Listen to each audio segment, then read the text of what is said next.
E adesso, come sempre, la domenica a quest'ora sale in cattedra il professore Amedeo Colella con le sue lezioni di cultura e saggezza partenopea. Io sono già pronto a prendere appunti. E voi?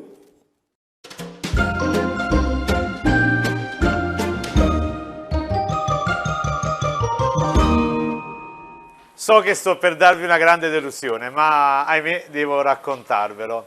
Del trittico babà, sfogliatella e pastiera, i tre simboli della pasticceria napoletana, mentre sfogliatella e pastiera sono sicuramente autoctoni, il babà, quello che noi consideriamo il dolce perfetto in assoluto, ahimè, è un dolce importato. E vi spiego perché.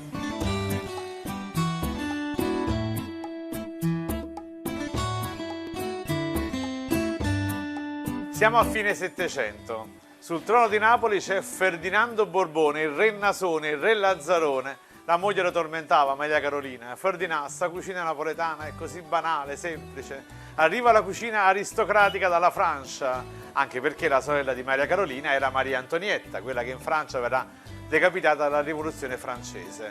C'è il matrimonio fra Ferdinando e Carolina e pare, la leggenda ci racconta, che Carolina vuole stupire il popolo napoletano. Allora io immagino una telefonata fra le due sorelle. Il telefono non esisteva, per carità, però immaginiamola. Carolina che telefona ad Antonietta e dice: Ndunè, io vorrei stupire un po' questi napoletani, mi consigli un bel dolce per il mio matrimonio? E lei le dice: Carolina, che a Parigi va forte sto dolce che si chiama la Savarenne, la babà au rum. Sì, era stato inventato qualche anno prima da un gourmet polacco, re di Polonia Stanislao Leszczyński. E a fine Settecento a Parigi divenne popolarissimo, tutti mangiavano il babà au rum. E per il matrimonio fra Ferdinando e Carolina il dolce, quindi oltre 200 anni fa, arrivò a Napoli. Ma in questi 200 anni il babà, grazie ai prodotti della Campania Felix, alla tripla lievitazione e alla eccezionalità di processi produttivi, il babà diventa il sogno dei napoletani. Ecco perché io dico sempre che il babà nasce in Polonia, cresce a Parigi, ma si fa omma a Napoli. Ecco perché un napoletano, se deve dire a una bella donna che è perfetta, dice: tu sei un babà.